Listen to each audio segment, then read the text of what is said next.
Robohnya kampung kami. Sebuah cerpen esai Denny C.A.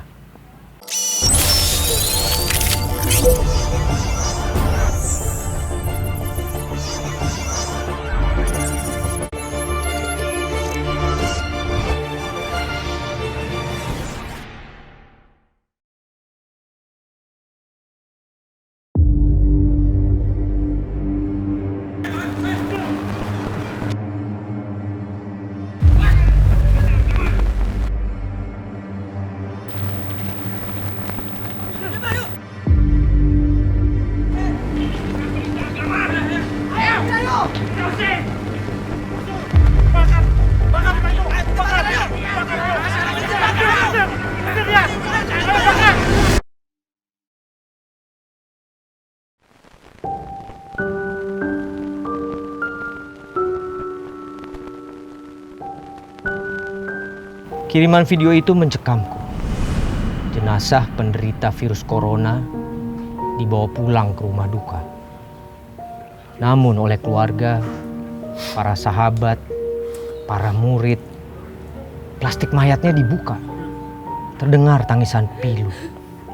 Terekam ungkapan yang hadir. Ia guru kami. Tak mungkin kami kuburkan tanpa kami lihat wajahnya terakhir kali. Pak Ahmad, pemimpin komunitas kami, harus kami cium tangannya sebelum kami lepas ke tanah makam.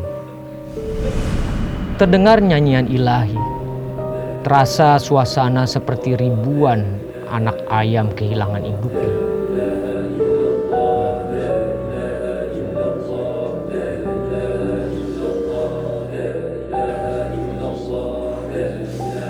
Mereka pun beramai-ramai mengantarkan Pak Ahmad ke makam. Berebut mereka memanggul kerangka jenazah. Terlalu banyak hutang budi kami. Ia matahari kami. Video itu lebih mencekamkan karena ada Budi di sana. Budi adik kandungku. Sudah 20 tahun ia bergabung dengan komunitas spiritual itu.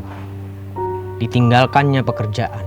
Ditinggalkannya keluarga. Katanya, ia menemukan cahaya hidup bersama Pak Ahmad, sang guru. Tapi kini, sang guru tiada. Wafat terkena virus corona.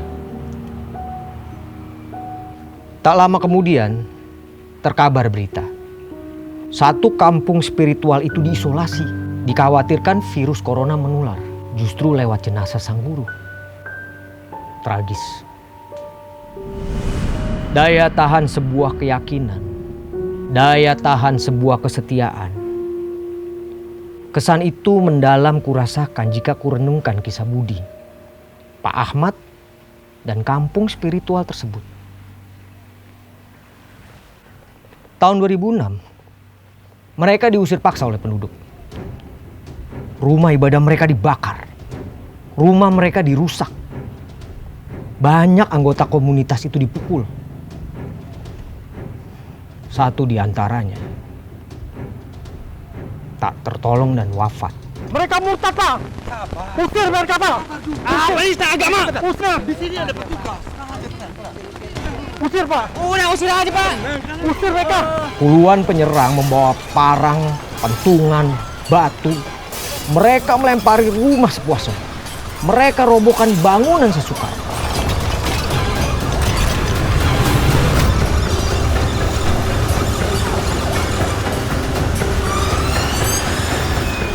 Ini yang ketiga kali mereka menyerang. Namun untuk serangan yang ketiga, mereka mempunyai target. Kelompok spiritual itu harus pergi dari sana. Ini wilayah kami. Kehadiran mereka hanya membawa petaka bagi semua keluarga kami. Pak polisi nampak tak berdaya. Para aparat negara itu memang menenangkan massa dan melerai. Namun aparat tidak menindak tegas para tentara. Ini tanah kami, Pak. Turun-temurun, kami sudah di sini. Maaf, Pak. Bukankah konstitusi melindungi keyakinan warga negara? Petugas tak menyangkal apa yang dinyatakan Pak Ahmad, Budi dan kelompoknya. Tapi petugas pun nampak tak berdaya. Mati angin. Para tetua wilayah ini mengajak Pak Ahmad berbicara dari hati ke hati. Pak, penduduk akan menyerang lagi dan lagi. Sementara di sini banyak anak-anak. Kasihan mereka, Pak. Pak Ahmad, bagaimana jika kita kompromi? Tetua itu menyarankan satu kampung ini memeluk agama resmi yang diakui. Hanya dengan pindah keyakinan, masalah akan selesai. Pak Ahmad, Budi, dan beberapa penganut spiritual yang ikut pertemuan kaget alang kepalang. Mereka tak bisa menerima. Maaf Pak Tetua. Apakah Anda sendiri bersedia untuk pindah agama? Keyakinan itu adalah urusan hati, Pak. Memang kami sekarang minoritas. Tapi Pak Tetua jangan lupa, pada saat agama Pak Tetua juga dulu minoritas. Apa yang akan terjadi bila agama Pak Tetua diminta bubar dan disuruh pindah memeluk keyakinan mayoritas? Pada saat itu, keyakinan kami ini bukan baru, Pak, tapi warisan nenek moyang kami. Ia ada sebelum Indonesia merdeka dan tidak pernah terjadi apa-apa. Jika kami tidak diperbolehkan untuk hidup dengan keyakinan kami sendiri, padahal kami itu dilindungi oleh konstitusi. Galilah tanah ini, Pak, dan kuburlah kami hidup-hidup. Budi dan anggota spiritual lain menangis memeluk Pak Ahmad, sang guru. Betapa ia selalu berdiri tegak. Betapa sang guru selalu pasang badan. Kompromi tak terjadi. Penyerang pulang sambil mengancam. Mereka akan datang lagi dengan jumlah yang lebih besar. Akhirnya, untuk keselamatan semua, terutama anak-anak, mereka menempuh jalan lain. Komunitas spiritual ini diungsikan ke satu wilayah. Petugas menjanjikan ini hanya sementara saja. Kini 13 tahun sudah mereka di wilayah pengungsian. Mereka tetap tak bisa kembali ke tanah asal. Petugas juga ingkar janji. Tapi berkat leadership Pak Ahmad, kampung itu bisa hidup. Mereka bercocok tanam. Ada yang menjadi nelayan. Ada yang menjadi pedagang di wilayah lain. Pak Ahmad sendiri sering ceramah ke aneka kota dan negara lain. Ia mempunyai ilmu yang luas.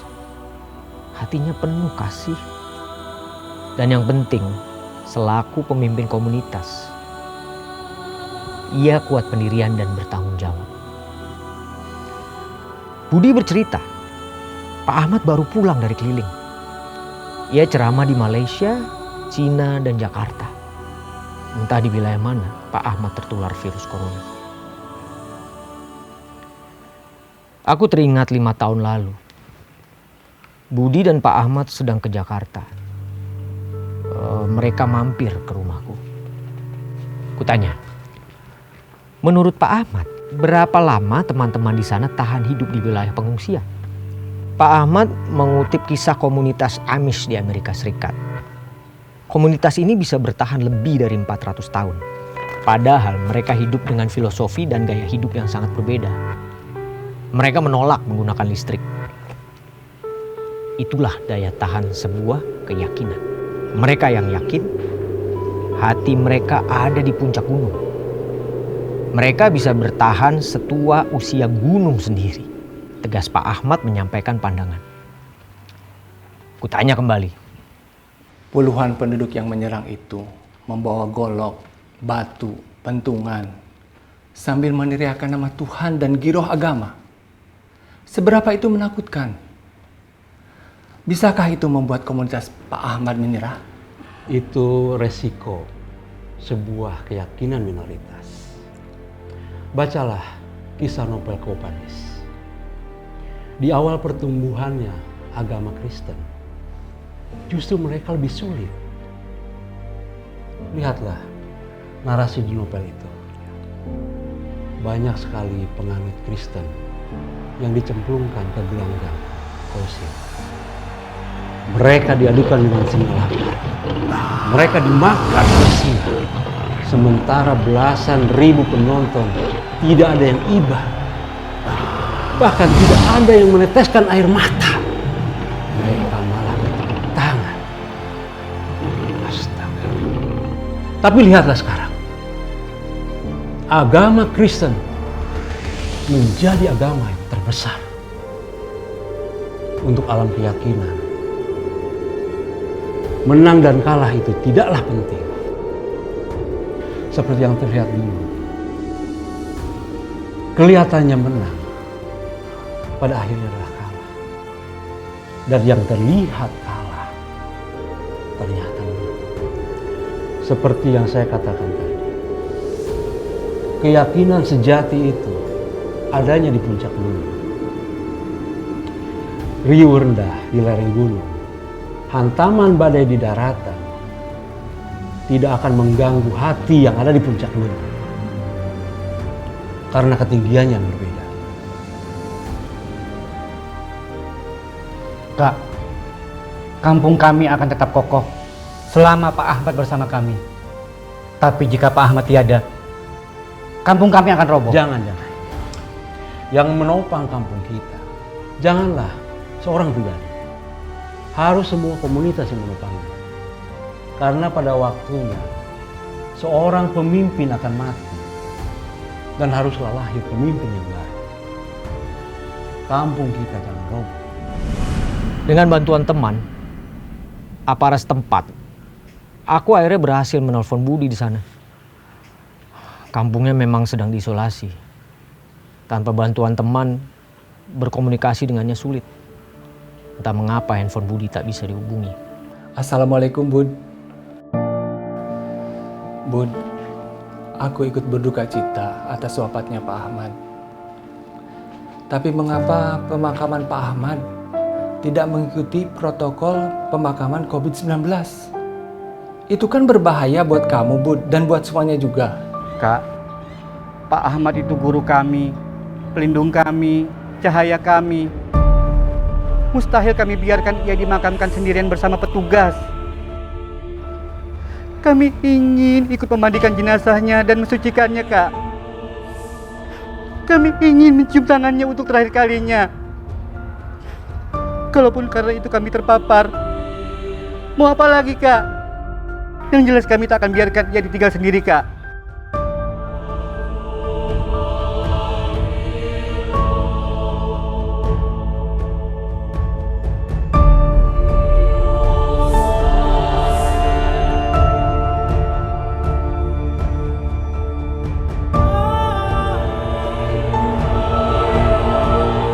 Terus, bagaimana nasib kampungmu kemudian, Bud? Kamu pernah bilang, kalau tidak ada Pak Ahmad, kampung kamu akan roboh. Aku dan teman-teman belum berpikir rencana soal itu, Kak. Kami masih berduka, Kak. Matahari kami telah pergi. Kalaupun kampung kami akan roboh, robohlah. Kami tak peduli, Kak.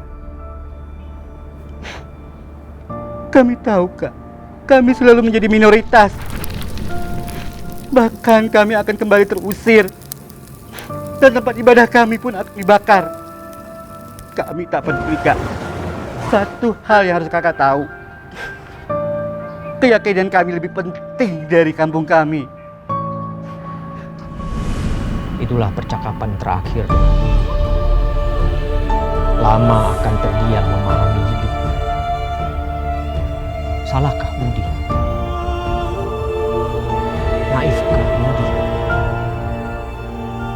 Terlalu lugukah ia?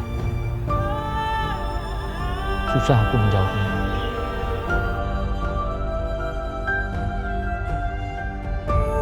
Tapi yang pasti, Budi menjadi contoh kuatnya keyakinan, kuatnya kesetiaan.